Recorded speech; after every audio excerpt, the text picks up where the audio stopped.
It's almost time, kids. The clock is ticking.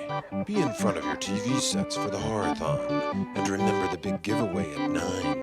Halloween 3: Season of the Witch is the most interesting film in the Halloween franchise for the way it utilizes and portrays the titular holiday. The original 1978 film, arguably the best one, ironically works both with and without its Halloween setting, a fact somewhat proven by the sheer amount of imitators that succeeded it.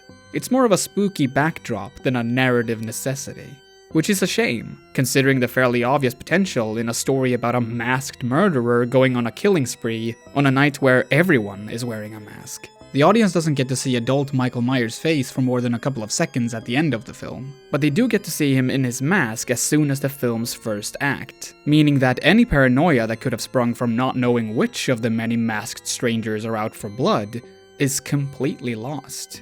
Compare this to Halloween 3, where the lead up to this particular October night is absolutely essential, both to the plot and to the film's main message. Funnily enough, it's related to Halloween masks. You can tell that something is different right off the bat. The iconic jack-o'-lantern found in the title sequences of the previous films have been replaced with a digital image of a jack-o'-lantern, presented on a television set, slowly revealing itself one scan line at a time. Once completed, the screen starts flickering, as if it's attempting to hypnotize the audience, a hint of things to come. Before we get to them though, we first have to say hi to the main protagonist of Halloween 3, Daniel Chalice. A great doctor, maybe, but definitely a bad father, while having a patient murdered by a representative of a secretive Halloween mask company might actually be a good reason not to take the kids this weekend. Judging by the strained relationship he has with his ex-wife, it's probably safe to say that Daniel made excuses to avoid his parental duties long before he got into solving crimes, and into the pants of the victim's grown-up daughter, Ellie. In short, Daniel is a dick. Ooh, alliteration, I like that. Daniel the Dick. However, he does genuinely try to help Ellie with her murder investigation, which leads them to the small town of Santa Mira, home to Cochran and his Silver Shamrock Corporation. Well, actually, he more or less turned Santa Mira into a Silver Shamrock. Cochran, as suggested by the first 4 letters of his name, is pretty much a dick too. He pushed the local population out of their jobs and replaced everyone with his own workers, some of which are literal androids. Anyone who attempts to oppose the company, whether their threats are serious or not, is taken very seriously by Cochran's henchmen. Even someone who drunkenly proclaims they're going to burn the Silver Shamrock factory to the ground is quickly taken out with lethal force. As far as I'm aware, neither Jeff Bezos nor the frozen corpse of Walt Disney employ people who go quite that far. Though the similarities between Santa Mira and real-life locations such as the Disney-built town of Celebration, or whatever Amazon will end up calling their supposedly revolutionary factory towns, are unmistakable. The conceit is that a company is able to control every facet of their workers' lives. They'll lure you in with promises of wages way higher than you'd find anywhere else, but once they have you, they can flip on a dime and either lower your pay or raise the prices of everything you need to survive. And there sure as hell won't be any workers' unions around to save you then. Company or factory towns aren't about contributing to the national or global economy. They're about private companies creating and controlling their own economy. Silver Shamrock took the extra step of essentially building a new town, their own town, where one already stood, effectively replacing the local economy with theirs, where only those loyal to the Shamrock are allowed to participate. All this would have been bad enough. Although, since Cochran is the antagonist of a horror film, his company is required by the laws of the genre to be involved with way more evil plans than worker assimilation and mere murder. This is where the Halloween masks come in. The 3 types of masks Silver Shamrock produce and sell are equipped with these tags, containing a combination of technology and rock particles from Stonehenge, a stone of which they miraculously managed to steal and bring all the way from Britain to the United States. The purpose of these tags is to be activated on Halloween night, as the children wearing them are watching a Silver Shamrock TV special. As demonstrated in the film's most graphic and memorable scene, this will result in children all over the world having their faces turn into literal piles of insects, killing them. Obviously. What could possibly be the point of this, apart from simply being evil? According to Cochran, that is a big reason for it. I do love a good joke, and this is the best ever. A joke on the children. However, it's not the only reason. You see, Silver Shamrock is really a front for a band of witches and, well, mostly warlocks from what I can tell. Ever since the days of celebrating Samhain, the old Gaelic precursor to Halloween, the vague concept of the planets have demanded sacrifices of blood. Now the time has come again, and Cochran just figured he'd do the ritual the grossest way possible. And the bleakest aspect of Halloween 3 is that he successfully goes through with it. As the deadline draws near, Cochran and his androids are dead, including android Ellie, and the Silver Shamrock factory is engulfed in flames. But it doesn't matter. As much as Daniel tries to get the Silver Shamrock broadcast off the air, there are too many channels and too little time. Stop it! Stop it! Stop it! So what does Halloween 3 say about Halloween? If I had a nickel for every time I talked about a piece of media that makes a point about capitalism being bad, on this YouTube channel or elsewhere, I would be a capitalist by now. I just released a 50-minute video about the Saw films where I basically come to the same conclusion. I'm fully aware that I'm a broken record. That being said, I do feel like the specific way Halloween 3 criticizes capitalism makes it worthy of its own video. The part about factory towns sadly seemed to have become relevant once again because of Amazon, but that's not the part of the film that personally interests me the most. What interests me is how the film tackles the topic of turning a tradition, like Halloween, into a commodity, of capitalism appropriating art and culture, and how the fact that it's happening only gets harder to ignore with age. From the day I moved out from my parents at age 20, I've decorated my home with Christmas ornaments maybe twice. It's not that I don't celebrate Christmas, I just feel like I get enough holiday spirit by listening to some music or walking through town every once in a while. I don't need to see it to know it's there. Halloween 3 approaches its holiday in much the same way. It's barely seen a lot of the time, but its presence can always be felt somewhere in the background. What we do see is all the surface level stuff. The pumpkins, the kids with masks, the trick-or-treaters, and a lot of that is relegated to a montage at the very end of the film. What we see instead are the things that young children celebrating Halloween usually don't. The mechanisms behind it all. Where the children see cool masks and the very best that spooky season television can offer, the adults see those same children being manipulated by a multi-million-dollar corporation who wish to push them like lemmings off a cliff, through the power of brand loyalty. The Silver Shamrock commercial that appears and reappears throughout the film to count down the days to Halloween starts off as an annoyingly catchy jingle, then gradually becomes a foreboding warning as the central threat reveals itself. Even the original Halloween, which canonically is also a film in the universe of Halloween 3, is merely used as a product to promote Silver Shamrock, to encourage consumerism. It's almost as if this film already knew the direction the Halloween franchise would ultimately take, despite being an active attempt to steer away from it. Since the director of the previous films, John Carpenter, felt that the story of Michael Myers was over,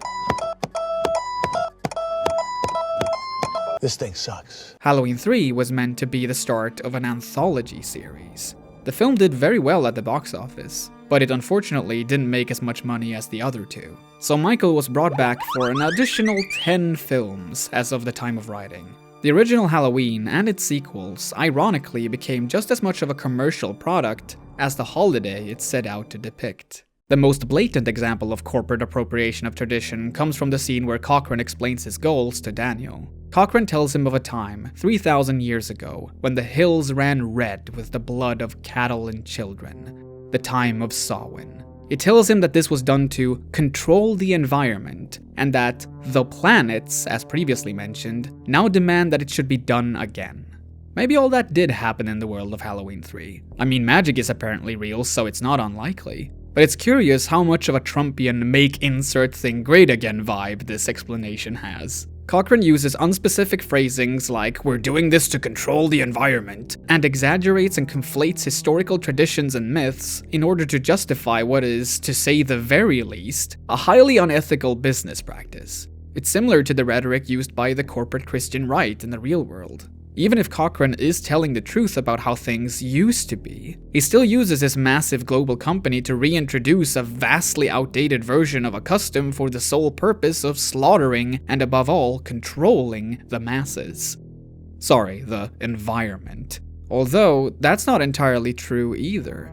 If the sole purpose of the ritual is to make a massive blood sacrifice, why didn't Silver Shamrock simply give out the masks for free? Why did the plan have to be centered around selling masks at all? Because the actual purpose of a private company is, and always will be, to achieve infinite profit growth.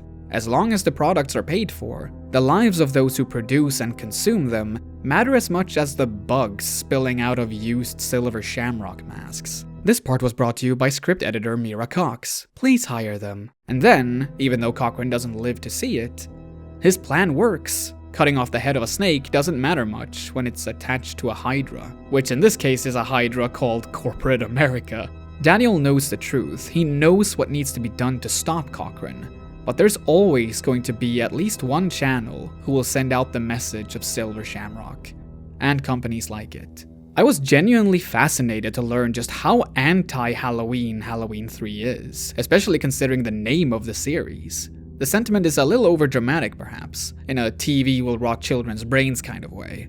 But as an adult in the 21st century, it's hard to watch Halloween 3 without seeing and being slightly frightened by the obvious real-life parallels. On a lighter note, the film's bleak ending forces you to consider what modern-day Halloween should be about. What it is that makes this particular holiday important to you. Because it's not just about the things we consume, is it? It is true that Halloween is the corporate commodification of tradition that Halloween 3 says it is. Although it's also what we, as individual people, choose it to be.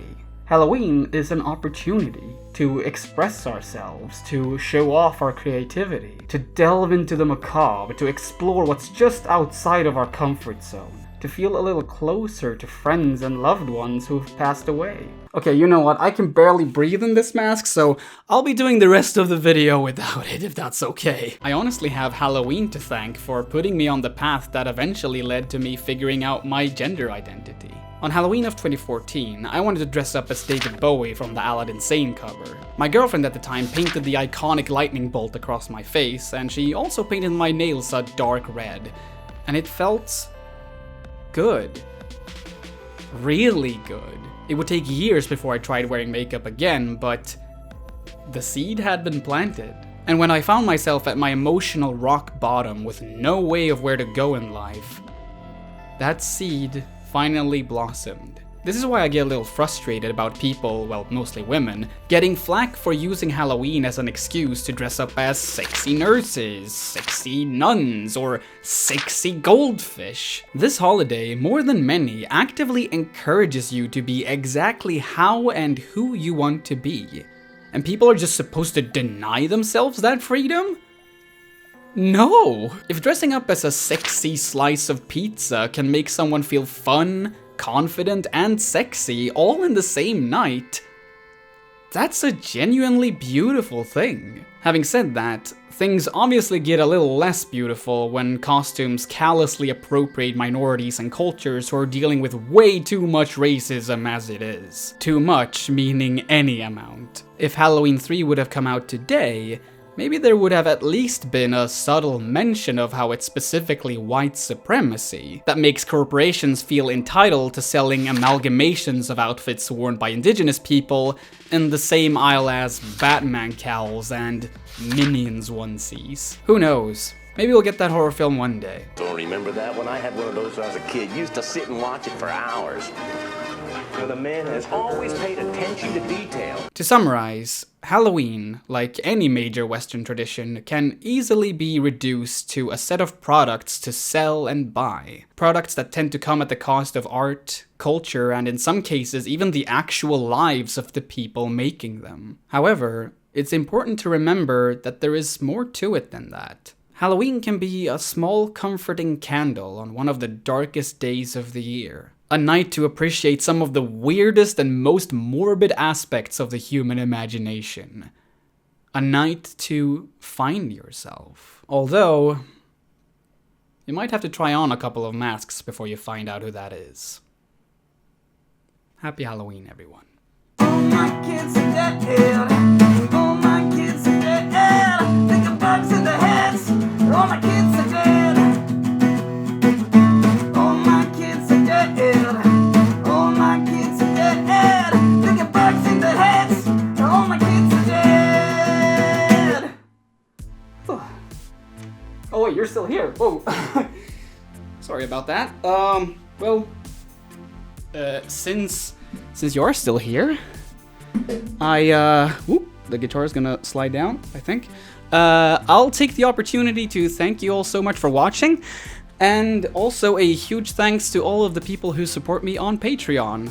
Here are some of their names: Anaday, Eben Phantom, Eliza Tantevi, Elizabeth Haste, Frans Johannes Foilner, Håvard Krugerud, Infernal Ramblings, Jack Lightfoot, Jesse Earl, Lesser Sage of Stars, Martha C., Mackenzie Pollock, Mechathug, Melgear Fox, Nichtschwert, Nick Owens, Professor Flowers, Sable Cow, Seth Sard, Silkmoth, TB Skyen, Tobias Mattsson, Togi, Yuli Troyo, and Vinders.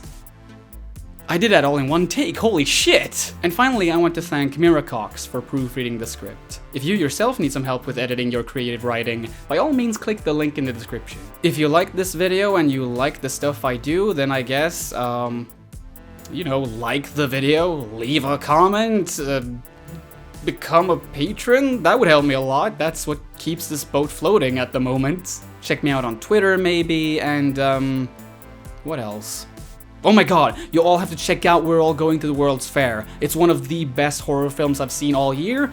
It's so far one of the best horror films this decade.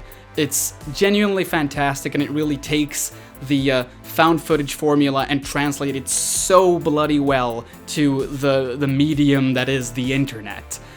You will not regret it. You owe it to yourself to watch this film, and I'll leave you all with that. Next time I'm watching the scary movie films. So, I'm gonna have a less lovely time than you are.